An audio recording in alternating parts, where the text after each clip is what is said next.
والآخرين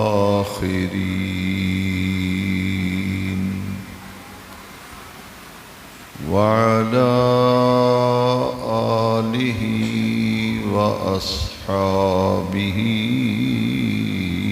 أجمعين. أما بعد فأعوذ بالله من الشيطان الرجيم. بسم الله الرحمن الرحيم.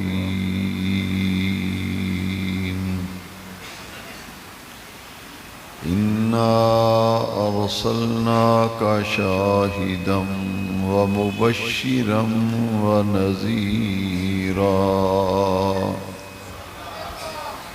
لتؤمنوا بالله ورسوله وتعزروه وتوقروه وتسبحوه بكرة وأصيلا. صدق الله مولانا العظيم. إن الله وملائكته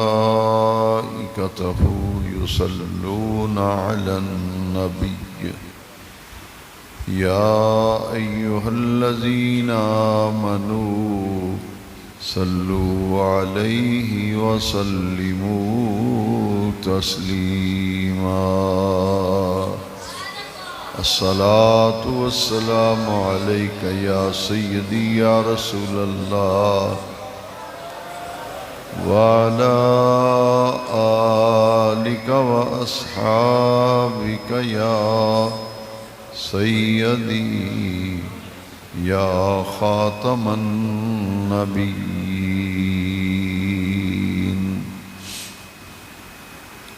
نہایت ہی عزت و احترام کے لائق جملہ حاضرین محفل مبارکہ، جیسا کہ آپ سب حضرات کے علم میں ہے کہ آج ہم قرآن و حدیث کے درس میں حاضر ہیں، اور پچھلا مہینہ جو گزرا ہے ماہ صفر المظفر، اس کی 25 تاریخ کو اہل سنت کے امام اعلیٰ حضرت عظیم البرکت مجدد دین و ملت امام شاہ احمد رضا خان فاضل و محدث بریلوی علیہ الرحمہ آپ کا وصال ہوا، اور اس سے متصل وہ عظیم ماہ مبارک ربیع الاول شریف، جس میں ہم سب کے پیارے آقا و مولا حضور نبی کریم رؤوف الرحیم صلی اللہ علیہ وسلم دنیا میں تشریف لائے. ہمارے آقا کریم صلی اللہ علیہ وسلم کا میلاد ہوا. یہ ربیع الاول شریف ہر سال اہل ایمان کو لذتیں اور حلاوتیں بخشنے کے لیے تشریف لاتا ہے. الحمدللہ خوش نصیب ہیں وہ لوگ جنہوں نے اس ماہ مبارک میں اور بالخصوص ربیع الاول کی 12 تاریخ کو اپنے آقا کریم صلی اللہ علیہ وسلم کا جشن میلاد منایا. حضور کے ذکر سے فضائیں معطر ہوئیں، اور عشق رسول کا ذکر کر کے، محبت رسول کے تذکرے کر کے اہل ایمان نے اپنے دلوں کو روشن کیا، اور اپنے عقائد کی پختگی کے لیے علماء کرام کے بیانات سے رہنمائی حاصل کی. آج کی اس مبارک محفل میں اعلیٰ حضرت عظیم البرکت مجدد دین و ملت امام شاہ احمد رضا خان فاضل بریلوی رحمۃ اللہ تعالی علیہ کے کلام میں سے چند ایسے اشعار اور آپ کا پیغام آپ کی خدمت میں عرض کرنا چاہتا ہوں، کیونکہ آج جہاں میلاد النبی صلی اللہ علیہ وسلم کا ہم جشن منا رہے ہیں، وہاں ہم اعلیٰ حضرت کے عرس یوم رضا کی محفل میں بھی حاضر ہیں۔ یہ امام احمد رضا کا احسان ہے ہم پر کہ انہوں نے ہمیں نبی کریم علیہ السلام کا وفادار بنا دیا، اور ہمارے دلوں میں پیارے نبی کریم علیہ السلام کی ایسی محبت ہمارے دلوں میں امام احمد رضا نے بھر دی کہ آنے والی نسلوں تک یہ خوشبوئے محبت رسول پھیلتی چلی جائے گی۔ آپ اندازہ فرمائیں کہ ہمارے امام اپنے کلام میں فرماتے ہیں، ہم چھوٹے چھوٹے تھے بچپن میں تو ہم لوگوں سے سنتے تھے، لوگ یہ کہتے تھے کہ یہ میلاد شریف چند سال کی بات ہے، یہ میلاد ختم ہو جائے گا، لوگ منانا چھوڑ جائیں گے۔ لیکن ہمارے امام نے فرمایا کہ ان کی غلط فہمی ہے، ان کی غلط فہمی ہے کہ میلاد بس 1-2 سال کی بات ہے۔ احمد رضا بولے، فرمایا حشر تک ڈالیں گے ہم پیدائش مولا کی دھوم،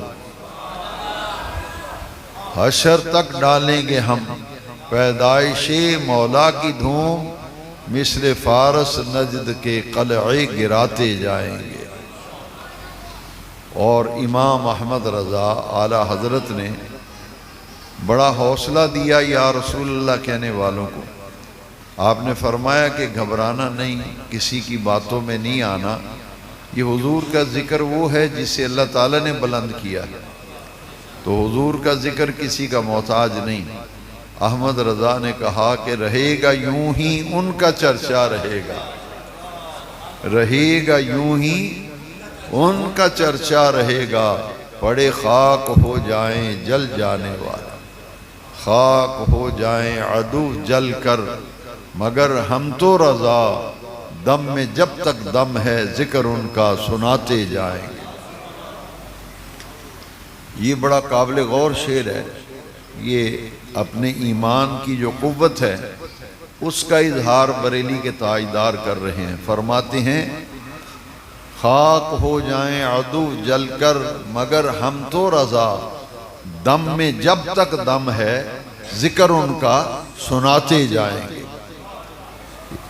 اور یہ اعلیٰ حضرت نے قرآن مجید سے یہ خیرات قرآن پاک سے لی ہے۔ قرآن پاک میں اللہ تعالیٰ نے فرمایا وَرَفَعْنَا لَكَ ذِكْرَكَ، وَرَفَعْنَا لَكَ ذِكْرَكَ، اے محبوب ہم نے آپ کی خاطر آپ کے ذکر کو بلند کر دیا۔ تو حضور کے ذکر کو اللہ نے بلند کیا ہے، اسی لیے احمد رضا کہتے ہیں کہ ہماری تو ڈیوٹی لگی ہوئی ہے، جب تک ہمارے جسموں میں جان ہے ہم تو حضور کا ذکر کرتے رہیں گے۔ فرماتے ہیں خاک ہو جائیں عدو جل کر، مگر ہم تو رضا، دم میں جب تک دم ہے ذکر ان کا سناتے جائیں گے۔ حضور کے ذکر کو اللہ نے بلند کیا، فرمایا وَرَفَعْنَا لَكَ ذِكْرَكَ، اے محبوب ہم نے آپ کے ذکر کو آپ کی خاطر بلند کر دیا۔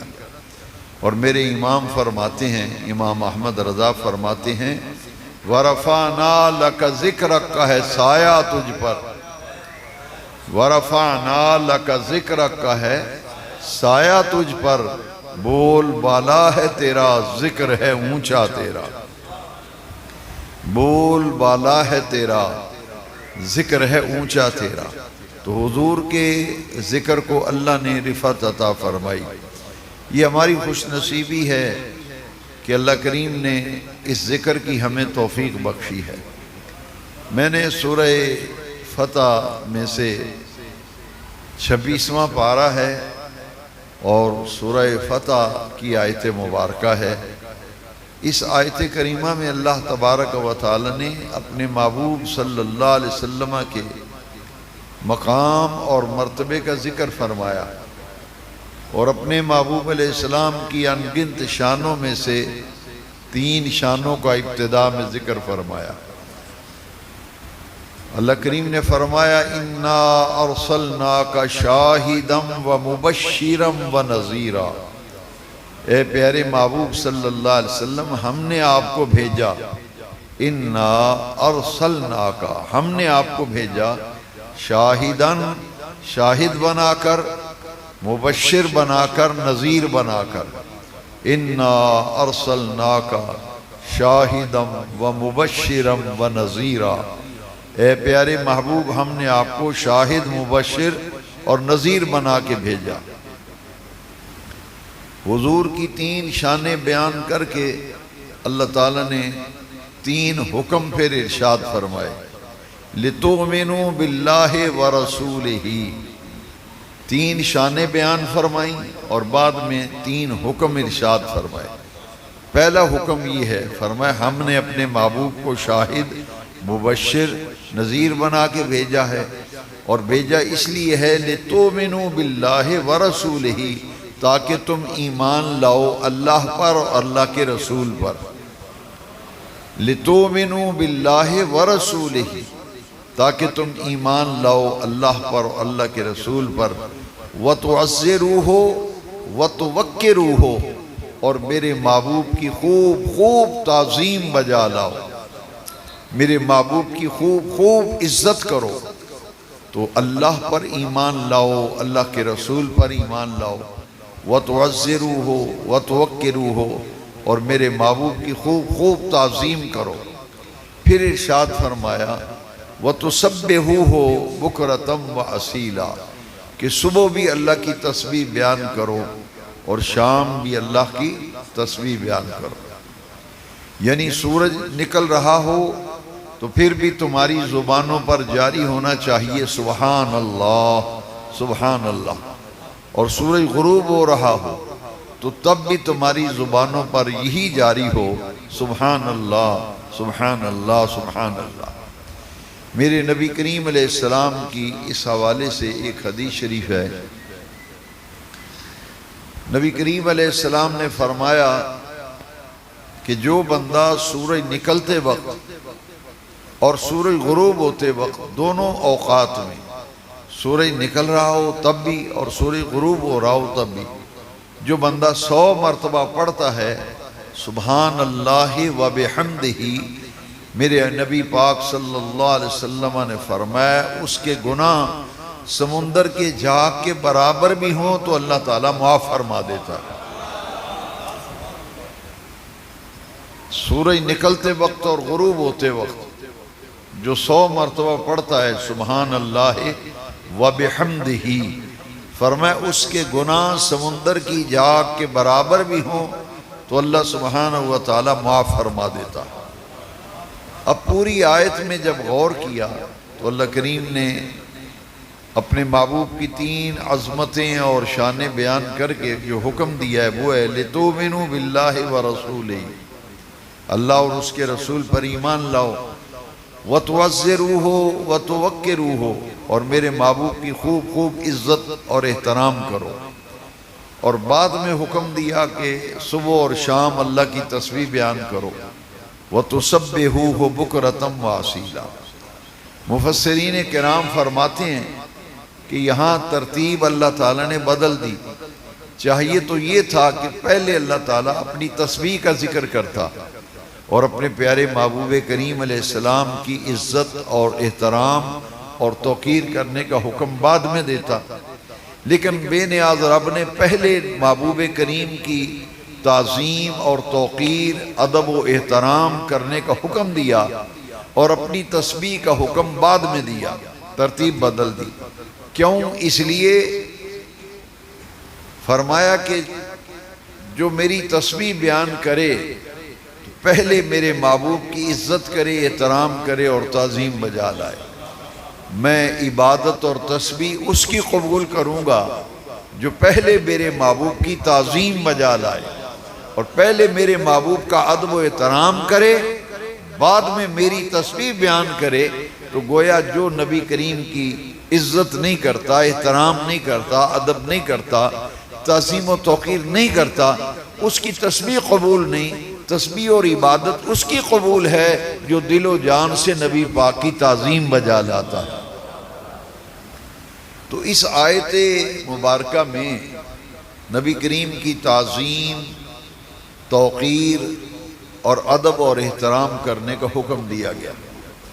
میں اس آیت کریمہ کو بیان کرنے کے بعد بخاری شریف سے ایک حدیث شریف سنانا چاہتا ہوں کہ اللہ کریم نے جو تعظیم اور توقیر اور ادب و احترام کا حکم دیا ہے، تو پھر ہم صحابہ کرام کی مبارک زندگیوں کو دیکھتے ہیں کہ وہ لوگ جنہوں نے ڈائریکٹ اور براہ راست حضور کی زیارت کی اور نبی کریم علیہ السلام کی صحبت پائی اور حضور کے پیچھے نمازیں پڑھیں، حضور کی زیارت کی، حضور کی مجلسوں میں بیٹھے، حضور کے ہم نشین رہے، دن اور رات میرے آقا کے دیدار کی لذتیں حاصل کرتے رہے، تو وہ صحابہ کرام جو اسلام کے اولین مخاطب ہیں، جنہوں نے سب سے پہلے حضور سے براہ راست دین سیکھا، وہ نبی کریم علیہ السلام کی تعظیم اور ادب و احترام کس طرح کرتے تھے، تاکہ قرآن مجید کے حکم پر عمل ہم کریں کہ حضور کی تعظیم کرو، توقیر بجا لاؤ، عزت کرو، احترام کرو۔ تو جس طرح صحابہ کرام نبی کریم علیہ السلام کا احترام کرتے تھے، ادب کرتے تھے، تعظیم کرتے تھے، مومن آدمی تب ہوگا جب اپنے اندر وہی جذبات رکھے، وہی احترام کی کیفیت رکھے جو صحابہ کرام کی تھی۔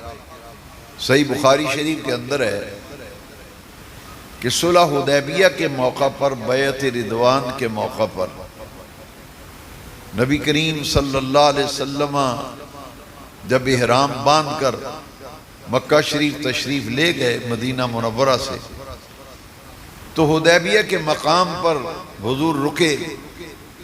قریش مکہ نے کہا کہ مسلمانوں کے نبی اور ان کے ساتھ آنے والوں کو ہم مکہ شہر میں داخل نہیں ہونے دیں گے، نہ کعبے کی زیارت کرنے دیں گے، نہ طواف کرنے دیں گے، نہ عمرہ کرنے دیں گے، ہم مکے میں داخل ہی نہیں ہونے دیں گے، یہ یہاں سے واپس چلے جائیں۔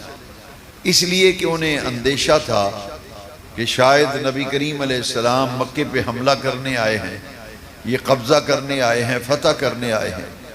اس لیے قریش مکہ نے میرے نبی کریم علیہ السلام کو حدیبیہ کے مقام پر روک دیا۔ تو 1400 صحابہ کرام حضور کے ساتھ آئے تھے مدینہ شریف سے۔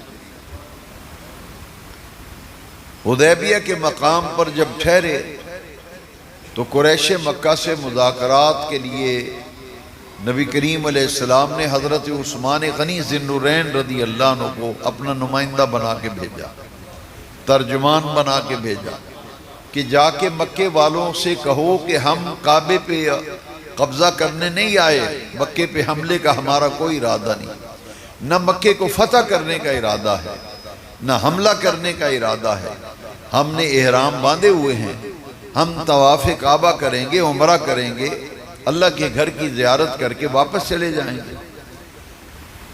لیکن قریش مکہ نے کہا کہ نہیں، اس سال آپ واپس چلے جائیں اور پھر کسی موقع پہ دیکھا جائے گا۔ تو حضور نبی کریم علیہ السلام حضرت عثمان کو جب مذاکرات کے لیے مکے میں بھیجتے ہیں تو اہل مکہ نے ایک جاسوس تلاش کیا کہ وہ مسلمانوں کے نبی اور ان کے غلاموں کی جاسوسی کرے کہ وہ کس ارادے سے آئے ہیں، ان کے پاس سامان جنگ کتنا ہے، ان کی تعداد کتنی ہے، تاکہ اس کے مطابق ہم اپنی پلاننگ کریں۔ تو وہ جو جاسوس تھا، صحیح بخاری شریف کے اندر ہے کہ وہ بین الاقوامی جاسوس تھا، انٹرنیشنل جاسوس، اس نے بڑے بڑے بادشاہوں کی جاسوسی کی تھی۔ روم کے بادشاہ کیسر کی اس نے جاسوسی کی، ایران کا بادشاہ اس زمانے میں کسرا تھا، اس کی بھی جاسوسی کی، حبشے کا بادشاہ نجاشی تھا، اس کی بھی جاسوسی کی۔ دنیا کے بڑے بڑے بادشاہوں کی وہ جاسوسی کر چکا تھا، اسے بھیجا کہ جاؤ مسلمانوں کے نبی کی جاسوسی کر کے آؤ اور ان کے ساتھ آنے والے 1400 غلاموں کی بھی جاسوسی کرو۔ جب وہ آیا اور اس نے یہاں سارے حالات کا جائزہ لیا، واپس مکے میں جا کر اس نے مکے کے سرداروں اور قریش سے کہا کہ اے قریش مکہ اور اے سرداران مکہ، میں تمہیں مشورہ دیتا ہوں کہ مسلمانوں کے نبی اور ان کے غلاموں کے ساتھ لڑنے کی غلطی نہ کر بیٹھنا، لڑنے کی غلطی نہ کر بیٹھ۔ انہوں نے کہا کہ کیا وہ ہم سے تعداد میں زیادہ ہیں؟ کہا نہیں، تعداد میں بھی تم سے زیادہ نہیں۔ سامان جنگ زیادہ ہے؟ انہوں نے کہا کہ سامان جنگ بھی زیادہ نہیں، نہ تعداد زیادہ ہے نہ سامان جنگ زیادہ ہے، تو پھر ہمیں تو روک کیوں رہا ہے کہ میں تمہیں مشورہ دیتا ہوں کہ مسلمانوں کے نبی سے لڑنے کی غلطی نہ کر بیٹھنا۔ انہوں نے کہا کہ آخر اس وجہ کا بھی ہمیں علم ہونا چاہیے کہ تم ہمیں کیوں روک رہے ہو، تم وہاں کیا دیکھ کے آئے ہو جس کی وجہ سے ہمیں منع کر رہے ہو۔ تو صحیح بخاری شریف میں ہے، اس جاسوس نے کہا رأیت کیسر فی ملکہ و کسری فی ملکہ و النجاشی فی ملکہ۔ اس نے کہا اے مکے کے سرداروں، اے قریش مکہ، میں نے روم کے بادشاہ کو دیکھا، ایران کے بادشاہ کو دیکھا، حبشے کے بادشاہ نجاشی کو دیکھا، میں نے دنیا کے کسی بادشاہ کی وہ تعظیم ہوتے ہوئے نہیں دیکھی جو محمد عربی اپنے آقا کی تعظیم کرتے ہیں۔ وہ تو بادشاہوں کی میں نے تعظیم نہیں دیکھی، وہ احترام بادشاہوں کا ہوتا نہیں دیکھا جو میں نے مسلمانوں کے نبی کا احترام اور ادب دیکھا کہ ان کے غلام امتی کلمہ پڑھنے والے ان کا کیسے احترام کرتے ہیں، اس لیے تمہیں منع کرتا ہوں۔ انہوں نے کہا کہ تم نے جو احترام کی کیفیتیں دیکھی ہیں ادب کی وہ بتاؤ۔ تو صحیح بخاری شریف میں ہے کہ میں دیکھ کے آیا ہوں کہ مسلمانوں کے نبی جب وضو کرتے ہیں، جب وضو فرماتے ہیں، تو صحابہ کرام نبی کریم علیہ السلام کے جسد پاک سے جو وضو کا پانی لگ کر آتا ہے، صحابہ اسے زمین پہ نہیں گرنے دیتے، ہتھیلیوں پہ لے کے چہروں اور سینوں پہ مل لیتے ہیں۔ وضو کا مستعمل پانی استعمال شدہ، حضور کے جسد پاک سے جو وضو کا پانی لگ کے آتا ہے، صحابہ نیچے نہیں گرنے دیتے۔ اور کیا اس نے خوب بات کی، وہ جاسوس عروہ بن مسعود ثقفی اس کا نام تھا، وہ بعد میں مسلمان ہو گئے اور صحابی رسول بن گئے، لیکن اس وقت تو مسلمان نہیں تھے، وہ تو جاسوسی کرنے آئے تھے۔ عروہ بن مسعود ثقفی نے کہا کہ میں نے دیکھا ہے کہ مسلمان اپنے نبی کے وضو کا پانی زمین پر نہیں گرنے دیتے، تو جو قوم اپنے نبی کے جسم سے لگنے والا پانی زمین پر نہیں گرنے دیتے، وہ اپنے نبی کا خون کیسے زمین پر گرنے دیں گے؟ وہ ان کا خون کیسے گرنے دیں گے؟ یہ ادب مصطفیٰ اور احترام مصطفیٰ کی وہ اعلیٰ ترین کیفیت تھی جو صحابہ کرام کے عمل سے ظاہر ہو رہی تھی، اور وہ عروہ بن مسعود ثقفی جاسوس دیکھ کر آ کے قریش مکہ کو کہہ رہا ہے کہ مسلمانوں کے نبی کے وضو کا پانی صحابہ نیچے نہیں گرنے دیتے۔ مگر اس سے بھی اوپر درجے کی ایک بات جو بخاری شریف میں ہے، یہ وضو کے اندر جو کلی کی جاتی ہے اسے مدمدہ کہتے ہیں، اور وضو کے اندر جو ہم اپنا ناک صاف کرتے ہیں اسے عربی میں استنشاق کہتے ہیں۔ صحیح بخاری شریف میں حدیث شریف ہے کہ نبی پاک جب وضو فرماتے اور وضو میں مدمدہ فرماتے کلی مبارک، تو صحابہ حضور کی کلی مبارک کا پانی جو دہان مبارک سے لگ کر آتا تھا، صحابہ اس پانی کو لے کے بھی چہروں اور سینوں پہ مل لیتے تھے۔ اور میرے نبی پاک جب استنشاق فرماتے تو حضور کی رطوبت مبارک صحابہ ہتھیلیوں پہ لے کے چہروں اور سینوں پہ مل لیتے تھے۔ یہ صحیح بخاری شریف کے اندر ہے۔ امام قسطلانی نے یہاں بڑی پیاری بات لکھی. آپ فرماتے ہیں کہ نبی پاک کی رطوبات جسمانیہ پاک بھی تھیں اور خوشبودار بھی تھیں. حضور کی رطوبات جسمانیہ پاک بھی تھی اور خوشبودار بھی تھی. جیسا کہ مسلم شریف میں ہے کہ نبی کریم علیہ السلام کی دعوت کی حضرت ام سلیم نے. حضور کی ایک صحابیہ ہیں, تو نبی کریم کی دعوت کی صلی اللہ علیہ وسلم. تو حضور کا معمول تھا کہ دوپہر کا کھانا تناول فرما کر حضور قیلولہ فرماتے تھے, آرام فرماتے تھے. تو جب کھانے کی دعوت کی ام سلیم نے, حضور کی صحابیہ نے, حضور کھانے سے جب فراغت پا چکے تو ام سلیم نے حضور کے لیے بستر بچھایا, چمڑے کا بڑا خوبصورت بستر بچھایا. حضور اس پہ استراحت فرما ہو گئے. میرے آقا قیلولہ فرما رہے ہیں, آرام فرما رہے ہیں. گرمیوں کا موسم تھا اور شدت کی گرمی تھی, تو حضور کے جسد مبارک پر پسینہ آیا. وہ نبی کریم کی صحابیہ ام سلیم, یہ حضور کی جو کلائی مبارک ہے نا, یہاں پسینہ تھا. تو ام سلیم نے اس انگلی سے حضور کی کلائی مبارک سے پسینہ نچوڑ کر, نیچے شیشی رکھی ہوئی تھی اور حضور کا پسینہ شیشی میں جمع کر رہی تھی.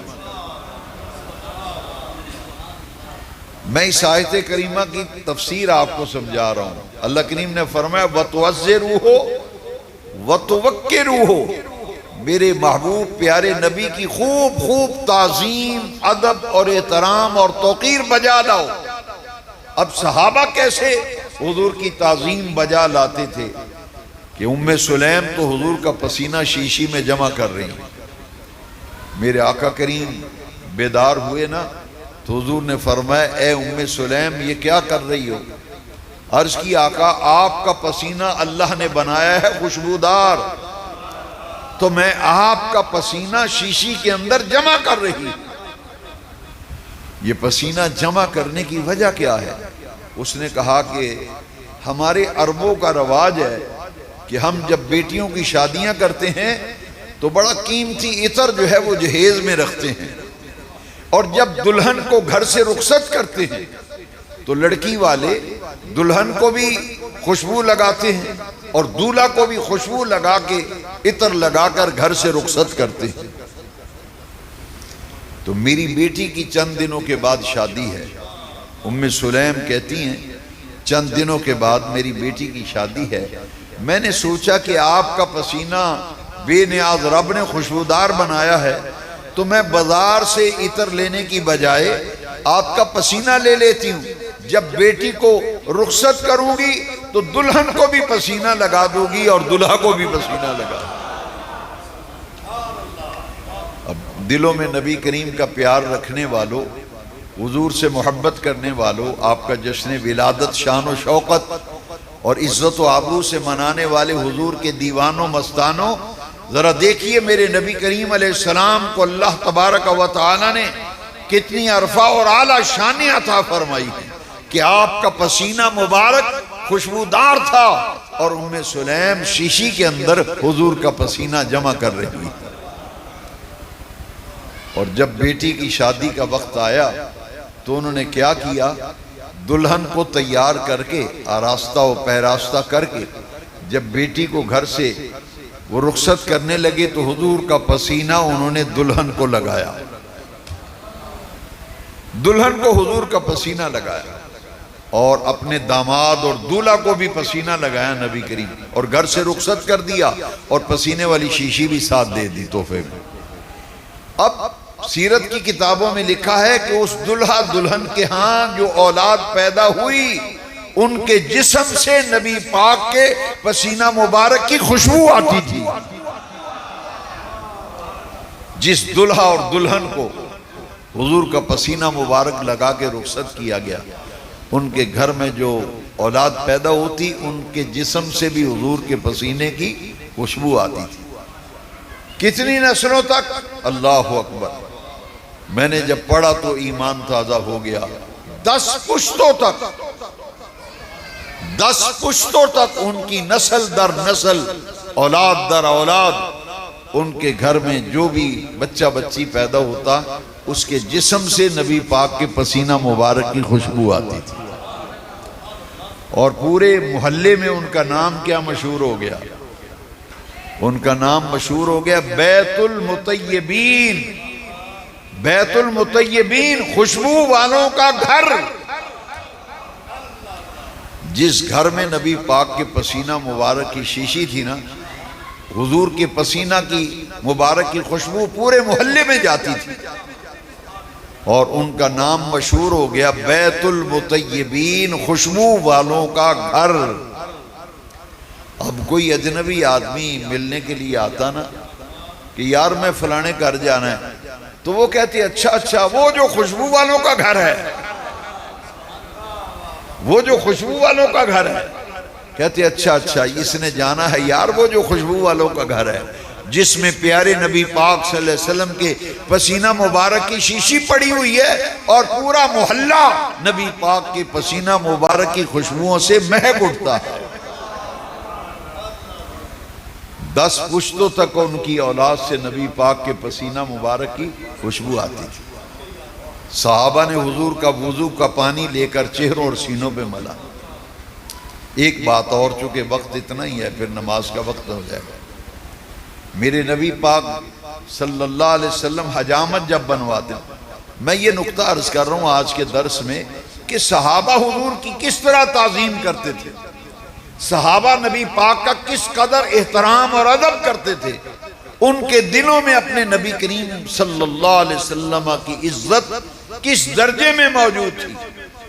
میرے آقا جب حجامت بنواتے نا تو صحابہ کرام حضور کے ارد گرد اس طرح طواف کرتے تھے، گھومتے تھے جس طرح پروانہ شمع کے گرد طواف کرتا۔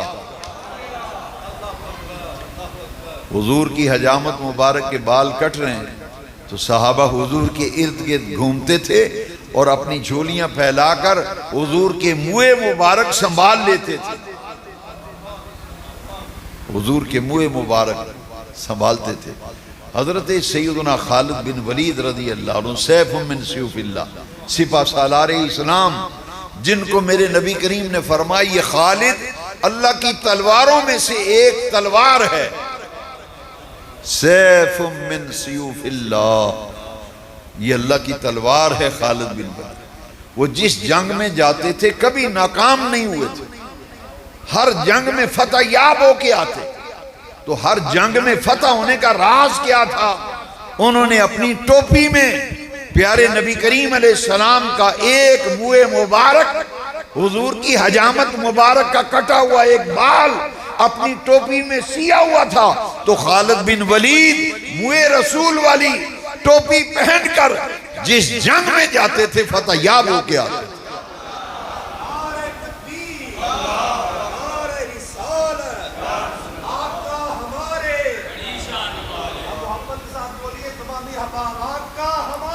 بڑی شان۔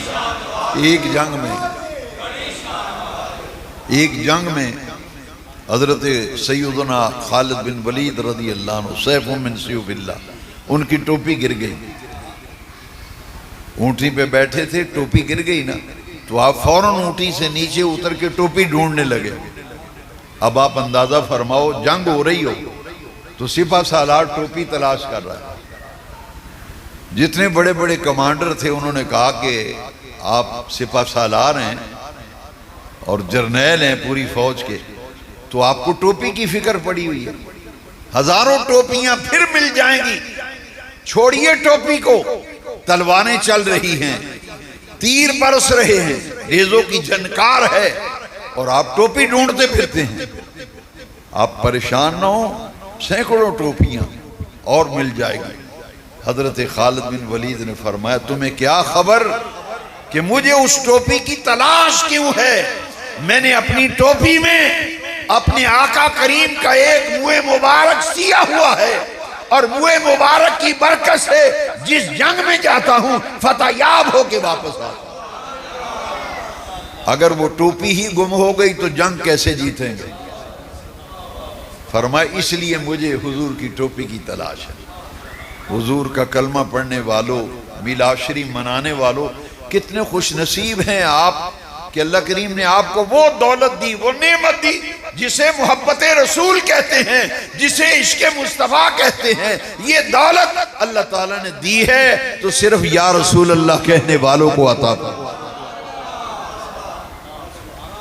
ان کے دلوں میں حضور بستے ہیں، وہ مومنی کیا جس کے دل میں حضور نہ بستے۔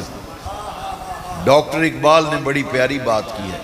اقبال کہتے ہیں در دل مسلم مقام مصطفیٰ، در دل مسلم مقام مصطفیٰ، آبروئے ماں زنام مصطفیٰ، کہ مسلمان کا دل بنا ہی محمد عربی کے لیے ہے صلی اللہ علیہ وسلم۔ مقام پتہ ہے کس کو کہتے ہیں؟ ٹھہرنے کی جگہ، کھڑا ہونے کی جگہ، ٹھہرنے کی جگہ۔ یہ دل جو ہے یہ تو نبی پاک کے لیے ہے۔ یہ دل، اقبال کہتے ہیں دل نبی پاک کے لیے ہے۔ در دل مسلم مقام مصطفیٰ، وہ مومن ہی کیا، وہ مسلمان ہی کیا جس کے دل میں پیارے نبی کا پیار نہیں۔ در دل مسلم مقام مصطفیٰ، آبروئے ماں زنام مصطفیٰ۔ ہماری عزتیں تو حضور کے دم قدم سے ہیں، ہماری عزتیں حضور کے دم قدم سے۔ تو صحابہ حضور کی حجامت کے بال سنبھالتے تھے، وضو کا پانی چہروں پہ ملتے تھے، اور حجامت کے کٹے ہوئے بال نبی کریم علیہ السلام کے، اور ناخن مبارک۔ ایک صحابی رسول نے حضور کی حجامت کے یہ ناخن کٹے ہوئے حجامت کے صحابی نے اپنے گھر میں رکھے تھے۔ جب ان کے وصال کا وقت آیا، انتقال کا وقت آیا، اور اپنے اہل خانہ کو بلایا اور کہا کہ جب مجھے قبر کے اندر دفن کرو، میری موت کے بعد قبر میں اتارو، لحد میں اتارو، تو میری آنکھوں پر حضور کی حجامت مبارک کے کٹے ہوئے ناخن مبارک میرے گھر میں موجود ہیں، یہ میری قبر کے اندر میری آنکھوں پر حضور کے ناخن رکھ دینا۔ پوچھا کہ اس عمل کی کیوں وصیت کر رہا ہے؟ اس لیے کہ نبی کریم علیہ السلام کے ناخن مبارک کی برکت سے میری بخشش کا ذریعہ اور سبب ہو جائے۔ تو بھئی صحابہ تو حضور سے اس طرح محبت کرتے تھے۔ اچھا، یہ ساری باتیں سمجھ میں آ گئیں، مگر ایک بات جو میں بخاری شریف سے عرض کرتا ہوں۔ بھئی صحابہ تو حضور کا، میں بالخصوص اپنے نوجوان دوستوں، بھائیوں، بیٹوں سے کہوں گا، بچوں سے کہوں گا کہ یہ بڑا نازک دور ہے۔ پیارے نبی پاک سے جو صحابہ کا طریقہ محبت تھا اسے آپ سمجھیں گے تو آپ کے سینے میں مدینے والے کی محبت پیدا ہوگی۔ نماز رب کی پڑھی جاتی ہے نا، صحیح بخاری کے اندر ہے، صحابہ نماز پڑھ رہے تھے اور میرے نبی کریم علیہ السلام 3 دن وصال سے پہلے مسجد میں تشریف نہیں لائے۔ جس دن میرے نبی پاک کا وصال ہوا، فجر کی نماز مسجد میں ہو رہی تھی، ابو بکر صدیق رضی اللہ عنہ حضور کے مصلی پہ کھڑے ہو کے نماز پڑھا رہے تھے۔ تو حضور نے فرمایا میں دیکھوں میرے ابو بکر کے امامت میں میرے صحابہ کس طرح نماز پڑھ رہے تھے۔ جب نبی پاک تشریف لائے، جیسے اس مسجد کی یہ پہلی صف ہے، پہلی صف کی بائیں طرف حضور کے گھر مبارک کا دروازہ ہے مسجد نبوی میں۔ ریاض الجنہ میں اگر پہلی صف میں کھڑے ہو نا تو بائیں کندھے کے اس طرف حضور کے گھر مبارک کا دروازہ ہے۔ تو دروازے میں سرکار آئے اور آگے اون کا پردہ لٹکا ہوا تھا، پردہ ہٹا کر جب صحابہ کو دیکھنے لگے نا، پردہ اٹھنے کی آواز آئی۔ صحیح بخاری شریف میں لکھا ہے کہ تمام صحابہ نے کعبے سے منہ پھیر کر نبی کریم علیہ السلام کے چہرے کو تکنا شروع کر دیا۔ سب صحابہ حضور کا چہرہ دیکھ رہے ہیں۔ اب پوری نماز کی کیفیت ہی بدل گئی۔ یہاں آپ اس مسجد میں کریں یا اس مسجد میں کریں یا اس مسجد میں کریں تو فوراً فتویٰ لگ جائے گا کہ نماز ٹوٹ گئی، لیکن صحابہ کی نماز نہیں ٹوٹی۔ کیوں؟ اگر قبلے سے منہ پھرا ہے، کعبے سے منہ پھرا ہے نا، کعبے سے منہ پھرا ہے تو کعبے کے کعبے کی طرف ہو گیا۔ نماز اس لیے نہیں ٹوٹی کہ کعبے سے منہ پھیرا تو کعبے کے حضور کعبے کے بھی کعبہ ہیں، اسی لیے آج یوم رضا بھی ہم منا رہے ہیں نا۔ میرے امام کہتے ہیں حاجیو آؤ شہنشاہ کا روزہ دیکھو، کعبہ تو دیکھ چکے اب کعبے کا کعبہ دیکھو۔ تو صحابہ کی نماز اس لیے نہیں ٹوٹی کہ کعبے سے منہ پھیرا ہے تو کعبے کے کعبے کی طرف ہو گیا۔ اچھا، نماز خدا کی پڑھی جا رہی ہے، صحابہ حضور کی تعظیم کر رہے ہیں۔ معلوم یہ ہوا کہ صحابہ نے ہمیں سبق دیا اور درس دیا کہ ہم عبادت خدا کی کر رہے ہوتے ہیں، اور اس عبادت خدا میں ہمارے دل اور دماغ پر تعظیم مصطفیٰ کا نقش ثابت ہوتا ہے، اور دل میں جو ادب و احترام مصطفیٰ ہے، تعظیم ہے، یہ ہماری عبادتوں کی قبولیت کی سند ہے۔ تو نماز میں صحابہ حضور کا چہرہ دیکھیں تو نبی پاک نے کیا صحابہ کو ڈانٹا، منع کیا کہ تمہاری نمازیں ٹوٹ گئی ہیں، تم نے میری طرف دیکھا کیوں ہے؟ میں بخاری شریف کی حدیث سنانے لگا ہوں، میرے نبی پاک کے چہرے پر مسکراہٹ آئی، حضور کے چہرے پاک پر مسکراہٹ بکھر گئی، اور آقا نے مسکرا کے فرمایا اتموا صلاتکم، میرے جان نثار صحابہ، میں تمہارے عشق رسول کا امتحان کرنا چاہتا تھا، تم محبت رسول کے امتحان میں کامیاب ہو گئے، اپنی نمازوں کو مکمل کر لو۔ تو حضور نے یہ نہیں فرمایا تمہاری نمازیں ٹوٹ گئی، فرمایا اپنی نمازوں کو مکمل کر لو، تمہارا عشق کا امتحان تھا، تم کامیاب ہو گئے۔ کعبے سے منہ پھیر کے حضور کی طرف صحابہ دیکھ رہے۔ اور آخری بات یہ ہے کہ آج بڑا نازک دور ہے، ایمان بچانا بڑا مشکل ہو گیا۔ بات بات پہ لوگ کہتے ہیں یہ کہاں لکھا ہے، یہ کہاں لکھا ہے۔ قرآن کی کسی آیت میں نہیں کہ میرے نبی کریم علیہ السلام وضو فرمائیں تو پانی چہروں پہ ملو، حجامت کرائیں تو بال سنبھالو، نماز میں ان کے چہرے کو دیکھو، قرآن میں کہیں نہیں، اور نہ کہیں حدیث میں ہے، نہ قرآن میں نہ حدیث میں۔ لیکن کعبے کے رب کی قسم، اے نوجوانان ملت اسلامیہ، صحابہ نے وضو کا پانی بھی چہروں پہ ملا، حجامت کے کٹے ہوئے بال منہ مبارک صحابہ نے سنبھالے، نماز میں حضور کے چہرے کو تکا، نہ قرآن میں نہ حدیث میں، مگر صحابہ نے یہ کام سارے کیے اور حضور کے سامنے کیے۔ سمجھ آ رہی؟